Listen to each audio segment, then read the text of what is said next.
ஹாப்பியா, ஹெல்தியா, ஜாலியா ஒரு life. Lanco Harmonia Pavilion Senior Living Apartments at Sri Perambatoor 2 BHK just 49 lakhs. Call 7717273747. மேடையில் அமர்ந்திருக்கும் பெரியோர்களே, தலைவர்களே, இங்கே வந்திருக்கும் பாஜகவின் காரியகர்த்தாக்களே, அண்ணா திராவிட முன்னேற்ற கழகத்தின் தொண்டர்களே, உங்கள் அனைவருக்கும் என்னுடைய மாலை வணக்கம். பாரத் மாதா கி, பாரத் மாதா கி. வா, இந்த வெற்றி கூட்டமா இல்ல இதுதான் ஆரம்பமா எனக்கு தெரியல. ஒரு வெற்றி கூட்டம் மாதிரி, வெற்றி கொண்டாடுறதுக்காக வந்த கூட்டம் மாதிரி எனக்கு தெரியுது. இந்த எழுச்சி நமக்கு தெளிவாக சொல்லுது, வரும் சட்டசபை தேர்தலில் வெற்றி என்டிஏ ஜனநாயக கூட்டணியோட வெற்றி நிச்சயமாகிறது. இன்னைக்கு திராவிட முன்னேற்றத்துக்கு அதை பத்தி பேசணும்னா நிறைய விஷயங்கள் இருக்கு. இந்த மேடை போதாது. 5 வருடங்களாக அவங்களோட ஆட்சியில தமிழகத்துல ஏதாவது ஒரு முன்னேற்றம் நம்ம பார்த்திருக்குமா? இல்லவே இல்ல. வாய்க்கு வந்து போய் மட்டும் சொல்லிட்டு இருக்காங்க. சமீபத்துல முதலமைச்சர் மு க ஸ்டாலின் அவர்கள் சொன்னாரு, இத்தனை 1000 கோடி வந்து முதலீடு இங்க பண்ணி இருக்கோம், அத்தனை பேர் வந்து இங்க இன்வெஸ்ட் பண்ணிருக்காங்க. அதுல இந்த பாக்ஸ்டான் ஒரு கம்பெனி சொல்லிச்சு, நாங்க ஒரு பைசா கூட இதுல வந்து போடல, போய் சொல்றாங்கன்னா. மக்கள் ஏமாத்துறதுக்கான வேலை மட்டும் தான் நடந்துட்டு இருக்கு. போன தேர்தல்ல எவ்வளவு வாக்குறுதி கொடுத்தாங்க, நாங்க இது பண்ண போறோம், அது பண்ண போறோம், பெண்களுக்கு இது செய்ய போறோம், மாணவர் மாணவிகளுக்கு இது செய்ய போறோம், விவசாயிகளுக்காக நாங்க வந்து பாடுபட போறோம். ஆனா இத்தனை 5 வருடம் ஆக போதும். இந்த 5 வருடத்துல அவங்க பாடுபட்டது தன்னுடைய குடும்பத்துக்காக மட்டும்தான். தன்னுடைய மகன் எப்படி முன்னேறணும், மகனுடைய மகன் எப்படி முன்னேறணும், என்னுடைய மாமா எப்படி முன்னேறணும், என்னுடைய மச்சான் எப்படி முன்னேறணும், ஆக மொத்தத்துல தமிழகத்துல வாழ்ற அத்தனை பேருக்கு ஒரு நாமம் போட்டுட்டு நாம மட்டும் எப்படி சம்பாதிக்க முடியும், அந்த வழி மட்டும் தான் பாத்துருக்காங்க. நான் பலமுறை சொல்லியிருக்கேன், நம்ம 7 தலைமுறைக்கு வந்து சம்பாதிச்சு வச்சிருக்கோங்கிறது கிடையாது, 70 தலைமுறைகளுக்கு சம்பாதிச்சு வச்சிருக்காங்க இந்த திமுக காரங்க. இந்த பகுதியில வாழ்ற மக்களுக்கு 5 வருடமாக ஏதாவது செஞ்சிருக்காங்களா? இங்க அத்தனை பேர் எல்லா துறையில இருக்கிறவங்க இந்த பகுதியில வாழ்றீங்க. உங்களுக்கு ஒரு வசதி அதை பண்ணி கொடுத்திருக்காங்களா? ஒரு சாலை வசதிக்கு பண்ணி கொடுத்திருக்காங்களா? இல்ல பெண்களுக்கு முன்னேற்றத்துக்காக ஏதாவது பண்ணிருக்காங்களா? நம்மளுடைய மதிப்பு மரியாதைக்குரிய பிரதமர் நரேந்திர மோடி அவர்கள் ஒவ்வொரு முறையும் கடந்த 12 ஆண்டுகளாக நம்மளுடைய நாடு எப்படி முன்னேறணும் அதுக்காக மட்டும்தான் பாடுபடுறாரு. நீங்க வாக்களிக்கிறீங்களா இல்லையா, பாஜக வாக்களிக்கிறீங்களா இல்லையா முக்கியம் கிடையாது. ஆனா என்னுடைய நாட்டுல வாழ்ற ஒவ்வொரு மக்களும் சொந்த கால்ல நிக்கணும், முன்னேறணும், அவங்க பொருளாதார ரீதியாக அமோகமா இருக்கணும்ங்கிறதுக்காக பாடுபட்டு இருக்காரு. எங்கேயோ இருந்தது நம்ம இந்தியா நாடு, இன்னைக்கு ஜிடிபி growth பார்க்கும் போது ஒரு 3வது ஸ்தானத்துல நம்ம நோக்கி போயிட்டு இருக்கோம் உலகத்திலேயே. இன்னைக்கு உலகத்திலேயே மிக சிறந்த ஒரு தலைவர் யாருன்னு பார்க்கும் போது மறுபடியும் மறுபடியும் மறுபடியும் மறுபடியும் மீண்டும் மீண்டும் மீண்டும் நரேந்திர மோடி அவர்கள் தேர்ந்தெடுக்கப்பட்டிருக்கிறாரு. ஆனா திமுக இருந்து சொல்ற விஷயம், ஏன் ஒரு விஷயம் நீங்க வந்து தமிழகத்துக்கு பண்ணலன்னா உடனே சொல்ற விஷயம் ஒண்ணுதான், எங்களுக்கு வந்து மத்திய அரசாங்கத்துல இருந்து உதவி வரல. என்னங்க உதவி உங்களுக்கு வரல? எல்லா உதவி பண்ணி கொடுத்திருக்கோம். இதே திராவிட முன்னேற்ற கழகத்திலிருந்து எங்க ஒரு டாக்ஸ் கட்டுறோம், திரும்பி கட்டும் போது எங்களுக்கு வந்து 26 பைசா மட்டும்தான் வருது. மத்த மாநிலங்கள்ல வந்து 1 ரூபாய் திருப்பி கொடுக்குறீங்க. மத்த மாநிலத்தோடைய கம்பேர் பண்ணும்போது தமிழகத்துக்கு அவங்க டாக்ஸ் கட்டினது வெறும் 4.5 லட்சம் கோடி. ஆனா எல்லா வசதி வாய்ப்புகள் கொடுத்துட்டு டாக்ஸ் மட்டும் இல்ல, உங்களுக்கு சாலைகள் போட்டு எல்லா வசதிகள் பண்ணி கொடுத்ததுக்கு அப்புறம் உங்களுக்கு திருப்பி கொடுக்கப்பட்டது 5,60,000 கோடி உங்களுக்கு கொடுக்கப்பட்டிருக்கு. ஆனா இது வரைக்கும் திமுக காரங்க அதை பத்தி வாய் திறந்து பேசுறாங்களா? ஏன்? ஒரு விஷயம் மட்டும்தான் முன்னேறிட்டு இருக்கு, போதை பொருட்கள். ஒரு தெருக்கு தெரு டாஸ்மாகல். தாய்மார்கள் வீட்டுல வந்து பெண்கள் வெளியில போனாக்கா நம்ம பெண் குழந்தைங்க திரும்பி பத்திரமா வருவாங்களான்னா வயிற்றுல நெருப்பு கட்டிட்டு உட்கார்ந்துட்டு இருக்காங்க. இன்னைக்கு பெண்களுக்கு பாதுகாப்பு இல்ல. ஏங்க, 6 வயது குழந்தைல இருந்து 70 வயது மூதாட்டி இருந்தாலும் ஒரு பொம்பளை இருந்தா போதும் அப்படி ஒரு பார்வையோட பாக்குறாங்க. ஏன்னா அவங்களுக்கு தெரியும், திமுக காரங்க யாராவது ஒருத்தர் எனக்கு தெரிஞ்சா இந்த கேஸ்ல இருந்து என்னால தப்பிக்க முடியும்னா ஒரு நம்பிக்கை. ஏன்னா இந்த மாநிலம் அப்படி இருக்கு.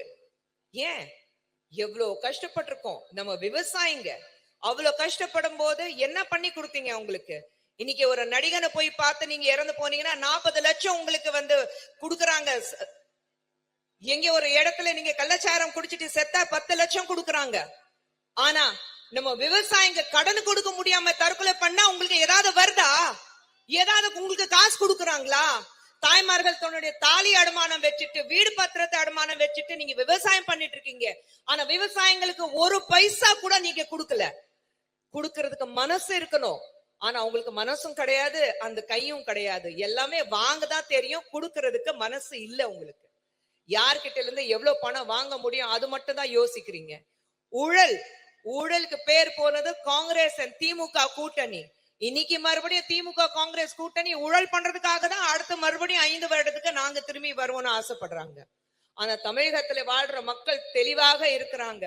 நிச்சயமா அவங்களுக்கு நாங்க வந்து ஓட்டு போட போறது இல்ல. எங்களுடைய பொன்னான வாக்குகள் ஜனநாயக கூட்டணிக்கு மட்டும்தான் போட்டு எடப்பாடி பழனிசாமி அண்ணனை மீண்டும் முதலமைச்சராக நாங்க தேர்ந்தெடுப்போம் முடிவோட இருக்கிறாங்க. அந்த முடிவை எல்லாம் அந்த உறுதி ஏங்க எல்லாரோட ஆதரவோட ஜெயிக்கிறது முக்கியம் கிடையாது. அது ஒரு வெற்றி கிடையாது. எதிர்த்து நின்று போராடி நிமிர்ந்து நில்லு கண்டிப்பாக எதிர் நீச்சல் போட்டு ஜெயிக்கிறதா ஒரு உண்மையான வெற்றி. அந்த வெற்றி எந்த முறை 2026 தேர்தல்ல அந்த வெற்றி நமக்கு தான் இருக்குன்னா உறுதியோட இருக்கணும். ஒவ்வொருத்தரும் இந்த வெற்றி நம்ம வெற்றியாக இருக்கணும். ஒவ்வொரு இளைஞரோட வெற்றியா இருக்கணும். ஒவ்வொரு தாய்மார்களோட வெற்றியா இருக்கணும். ஒவ்வொரு தொழிற்சலி சிறு தொழில் செய்யறவங்களோட வெற்றியா இருக்கணும். ஒவ்வொரு விவசாயியோட வெற்றியா இருக்கணும். உங்களோட வெற்றியா இருக்கணும். இந்த தேர்தலோட வெற்றி யாரது ஒரு கட்சியோட வெற்றி கிடையாது. தமிழகத்துல வாழ்ற ஒவ்வொரு உண்மையான தமிழர்களுடைய வெற்றி இருக்கும். நீங்க வந்து நாங்க வந்து கடவுள் நம்பிக்கை இல்லைங்கிறீங்க. உங்க வீட்டுல உங்க மனைவி எல்லாம் பொட்டு வச்சுட்டு பூ வச்சுட்டு கோயிலுக்கு போய் உள்ள பூஜை ரூம்ல பூஜை எல்லாம் பண்ணிட்டு வெளியில வந்து நீங்க விநாயகர் சிலையில உடைக்கிறீங்க. ஏன் மக்களுடைய இன்னைக்கு கேக்குறாங்க, ஒரு திருப்புரன் குன்றத்துல இருக்கிறத ஒரு தீபத்தை வந்து ஏத்தணும்னா எதுக்கு கேக்குறீங்க? எதிர்ப்பு தெரிய வைக்கிறீங்க. ஆனா உங்க வீட்டுல டெய்லி தீபத்தை ஏத்துறீங்க. நீங்க வந்து கோயிலுக்கு போறீங்க, உங்க மனைவி எல்லாம் புடவை கட்டிட்டு நெத்தில பூ பொட்டு வச்சுட்டு தலை நிறைய பூ வச்சுட்டு நீங்க வந்து கோபுர வாசல்ல நின்னுட்டு போட்டோ எல்லாம் கொடுக்குறீங்க. ஆனா மக்களை ஏமாத்துறது வேலை மட்டும்தான் பண்ணிட்டு இருக்கீங்க. ஆமாங்க, நாங்க ஹிந்துங்க, எங்களுடைய மதம் ஹிந்துங்க, பெருமையோட சொல்லிக்கிறோம். எத்தனை வருடங்களாக நீங்க அப்பீஸ்மெண்ட் பாலிடிக்ஸ் பண்ணிட்டு இருப்பீங்க, ஏமாத்திட்டு இருக்கீங்க. ஆனா வாக்களிக்கும் போது voting டைம் வந்துட்டாக்கா ஒவ்வொரு கோயில் வாசல்ல வந்து நீங்க நிக்கிறீங்க. ஒவ்வொரு இடத்துல போய் மக்கள் கிட்ட நீங்க பிச்சை கேக்குறீங்க. ஆனா நாங்க சொல்லிக்கிறோம், எல்லா மதம் எங்களுக்கு சம்மதம் தான். எல்லா மதத்தோடைய சேர்ந்துதான் நாங்க வேலை செய்யறோம். அப்பீஸ்மெண்ட் பாலிடிக்ஸ் அதிமுகவுக்கும் தேவையில்லை, எங்களுக்கு பாஜகவிலேயே எங்களுக்கு அப்பீஸ்மெண்ட் பாலிடிக்ஸ் தேவையில்லை. நான் கேக்குறேன், இங்க திமுக காரங்க கிட்ட கேக்குறேன், ஒரு பாலிசி இல்ல ஒரு ஸ்கீம் பிரதமர் மோடி அவர்கள் கொண்டு வந்ததுல இது வந்து ஹிந்துஸ்க்கு, இது முஸ்லிம்ஸ்க்கு, இது கிறிஸ்டியன்ஸ்க்கு சொல்லியிருக்காரா? ஒவ்வொரு ஸ்கீம் நம்ம நாட்டுல வாழ்ற ஒவ்வொரு இந்தியர்களுக்கு ஈக்குவலா இருக்கு. தமிழகத்துல வாழ்ற மக்களுக்கும் சரி, காஷ்மீர்ல இருக்கிற மக்களுக்கும் சரி, கன்னியாகுமரியில இருக்கிறவங்களுக்கும் சரி, வங்காளத்துல இருக்கிறவங்களுக்கு சரி, குஜராத்ல இருக்கிறவங்களுக்கு சரி, எல்லாமே வந்து ஈக்குவலா இருக்கு. நீங்க கட்சி ரீதியாக நீங்க இந்த தேர்தல்ல நாங்க தோத்து போயிடுவோம்னா ஒரு பயந்துட்டு சாருக்கு பயப்படுறீங்க. அந்த சாருடைய ஃபுல் ஃபார்ம் கூட நம்மளுடைய துணை முதலமைச்சருக்கு தெரியல. சார் அது சு அதுதான் பேசிட்டு இருக்காரு. சாரோடைய ஃபுல் ஃபார்ம் என்ன நான் கேளுங்க, தெரியாது. ஆனா சார் எதிர்ப்பு தெரிய வைப்பீங்க. ஏன்னா அந்த SIR வந்தாதான் நீங்க வந்து மக்களை ஏமாத்திட்டு நீங்க போய் ஆனா வாக்கெல்லாம் நீங்க வாங்குறீங்க பாருங்க. அதுக்கு முற்றுப்புள்ளி வைக்கிறதுக்காக 94 லட்சம் பேருடைய லட்சத்துடைய பேர் நாங்க எடுத்திருக்கோம். ஏன் அந்த பாதிப்பு எங்களுக்கு இருக்காதா? குஜராத்ல கிட்டத்தட்ட 3 கோடி பேருடைய ஓட்டர்ஸோடைய பேர் எடுத்திருக்கோம். அந்த பாதிப்பு எங்களுக்கு இருக்காதா? அதே மாதிரி டிஎம்சில இருக்கட்டும், இல்ல உத்தரப்பிரதேசத்துல இருக்கட்டும், மத்திய பிரதேசத்துல இருக்கட்டும், சமீபத்துல பீகார்ல இவ்வளவு பெரிய வெற்றி நாங்க பார்த்தோம். நான் இப்போ சொல்றேன், அடுத்த ஆசாம்லயும் வெஸ்ட் பெங்காலையும் பாஜகவுக்காக வெற்றி காத்துட்டு இருக்கு. அங்கேயும் வெற்றி நம்மளது இருக்கும். அதே மாதிரி இந்த தேர்தல்ல வெற்றி நமது. வெற்றி இல்லாம நாங்க வெற்றி பார்க்காம நாங்க ஓய்வு எடுக்க மாட்டோம். எதிர்நீச்சல் போடுவோம், நிமிர்ந்து நிப்போம், பேசுவோம். தப்பு நடந்தா தட்டி கேட்போம். அந்த தட்டி கேட்கும் போது உரிமை நமக்கு இருக்கு, அந்த தைரியமும் நமக்கு இருக்கு. மடியில கனம் இருந்தாதான் பயம் இருக்கும். அதிமுக காரங்களுக்கு பாஜகவுக்கும் அந்த பயம் கிடையாது. எல்லாரும் மடியில கனம் இல்ல. தைரியமா பேசக்கூடிய ஒரு மன உறுதியோட இருப்போம்.